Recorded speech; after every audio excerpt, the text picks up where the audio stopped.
Welcome back to the Fishing Doctor's Adventures. Today I'm doing a review of the CanFish CF1 camera. This is the unboxing video. I received this camera back in November, December, and I've got to use it a bunch already. This is the box. The features has 30 meters of cable so you can get down deep to see those fish.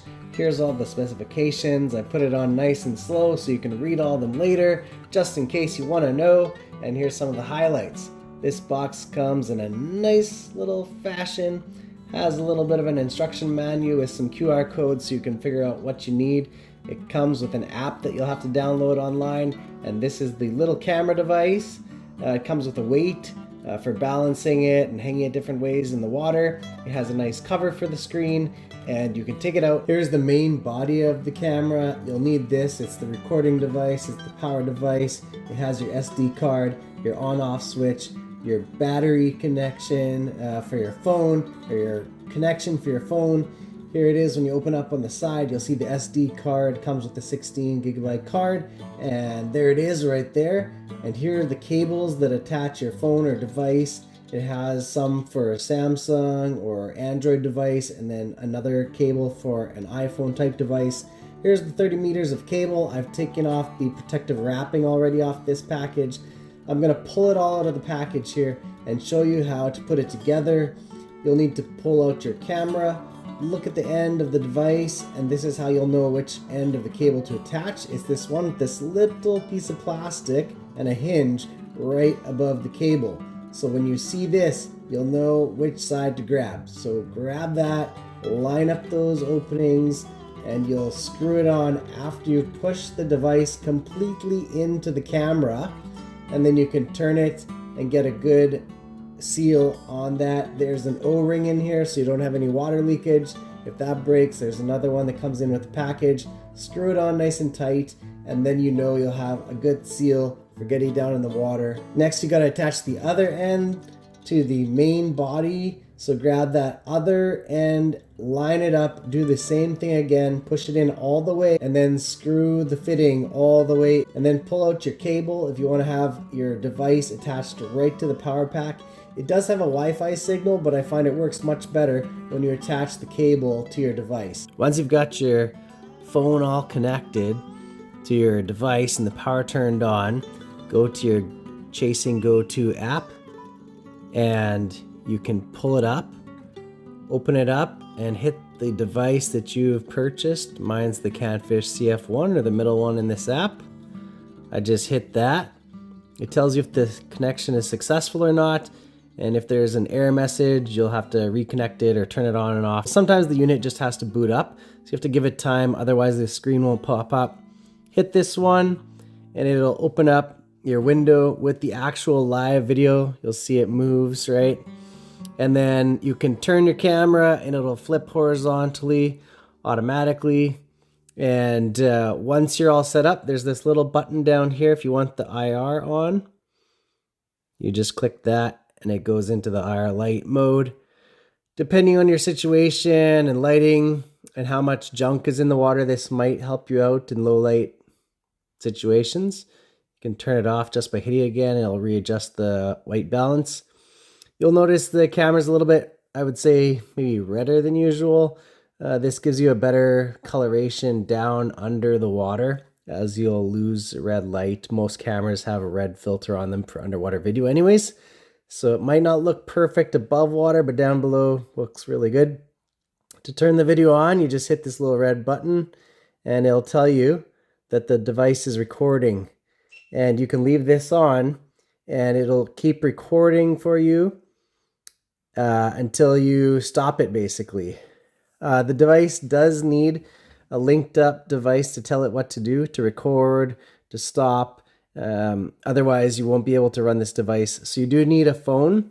So if you have an older phone that you want to watch with or operate it with, I always bring my one or two older phones that I have, or another operating device.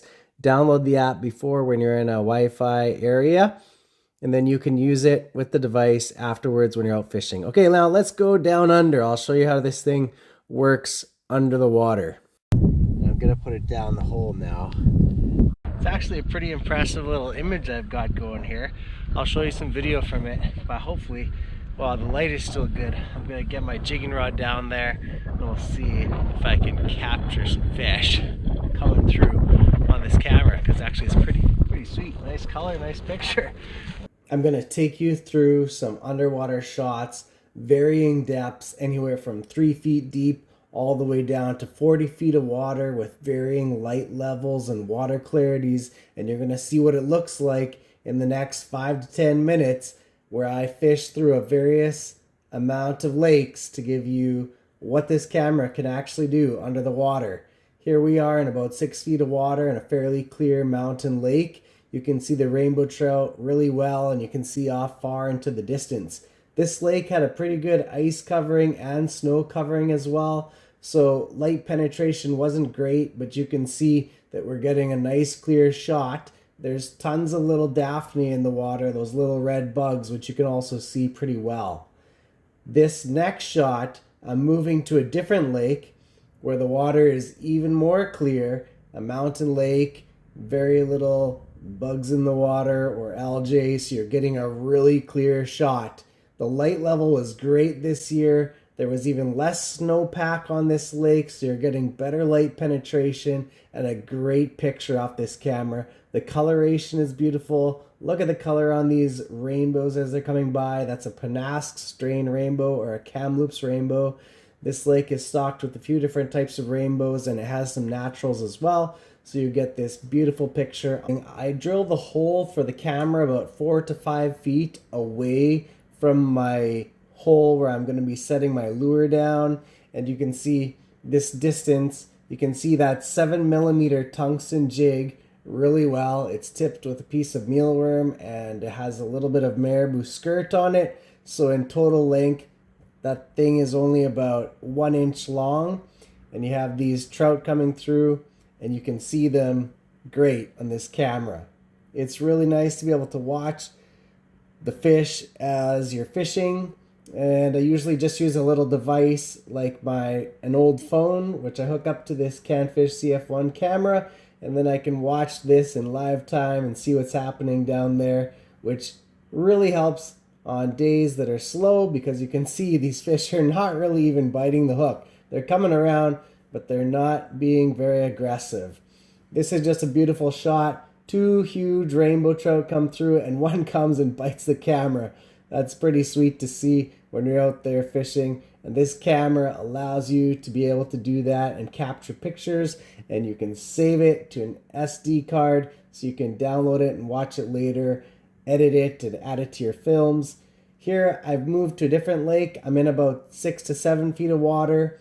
This is a lake down in Montana. The water's fairly clear. It's a mountainous lake, but it is a more shallow, boggy lake with large shoal areas. Here's a beautiful cutthroat trout, and this lake has some great cutthroat in it as well. You can see the great colors on that fish. The cool thing about this lake, it also has Arctic grayling. Not very many people know that there's grayling down south of the border, but this lake in Montana is full of Arctic grayling, and they are beautifully stunning fish, and this camera has helped me to capture some great shots with these fish. Now, I've moved into shallower water. I'm right up against the reeds here in about 5 feet of water, 4 to 5 feet of water. And at this period of the day, this is later in the day, and a big snowstorm was actually moving in. So I had cut the light down from earlier when that cutthroat trout was around. So you see that there isn't as much light penetration, but we're still getting a great picture from this CF1 camera, and it's allowing us to capture some great shots of these Arctic grayling swimming around, interacting with our baits. The color is really nice, and the brightness is nice, and it's just amazing to see all these fish swimming around and chasing after these lures. Wow. I have some more of this Arctic grayling shots, and then we're going to go on to a different depth range. We're going to move out of the shallower water, and you'll see as we progress deeper how this camera does in deeper water. This is an amazing school of grayling coming through, and one hits my lure. Okay, now we're moving down to about 10 to 12 feet of water. back in a lake that I fished in this video in shallower water, and you can see there are a ton of Daphnia, these little tiny, almost microscopic insects in the water, and you can see their tiny little arms in this camera, and you can also see a really nice color in the water and the fish swimming by. It's just great, even though we've moved to deeper water, so you expect there's less light down there. And look at that damselfly floating by. That's amazing. You can even see the bugs or slugs moving in these weeds. Really good definition on those weeds. And now we're back into shallower water. I lied. I thought we were going to go into deeper water. This is about 3 feet of water. Here we are down in about 26 feet of water fishing for Lake Whitefish in another lake over a hard rocky bottom. And these whitefish are just coming through anywhere around the bottom to 5 feet off. And you can really get a good picture down here. This is a clear lake. It's in a mountainous lake in Montana, but you can really see well. Even as the fish swim quite a ways from the camera, you're getting a really nice picture from this CanFish CF1, even down in deeper water. This was a bright sunny day. We had a bit of snow cover on the lake, maybe 4 inches of snow and maybe 8 to 10 inches of ice, but down 26 feet deep, you're still getting good light penetration for this camera to get a really nice picture.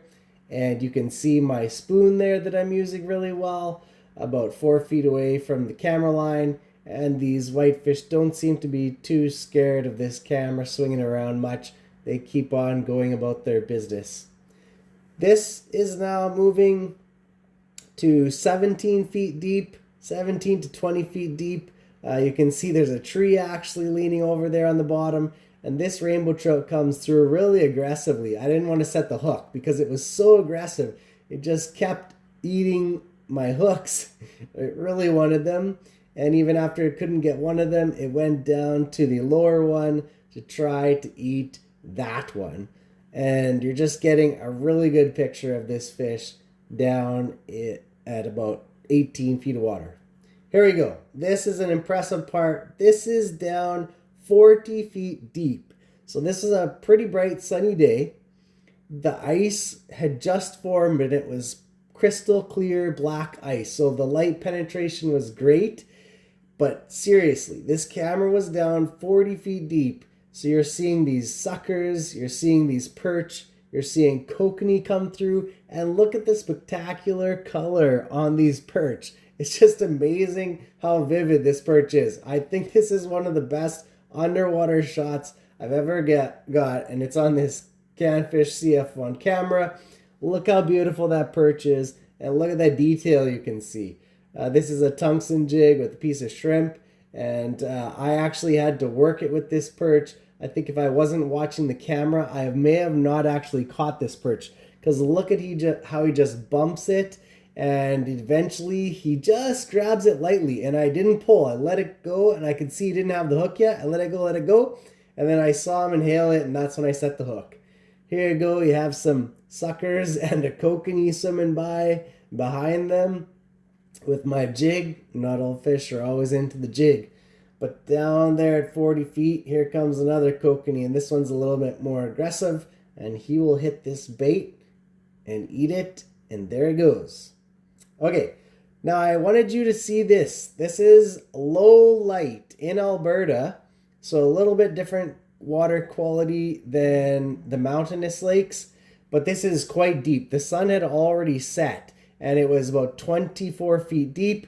So you have to understand cameras need light to function, and at low light your image is going to get grainier, but I wanted you to see how this performs even in low light. Even with lots of algae and green water, you still can see the fish down there and get an idea of what's going on, but it's not going to be that nice crystal clear picture like you have during the daytime when you're getting a good light penetration down to the bottom, especially in deeper water like it showed earlier in this video. Hey, I hope you guys enjoyed this review of this camera. See you later.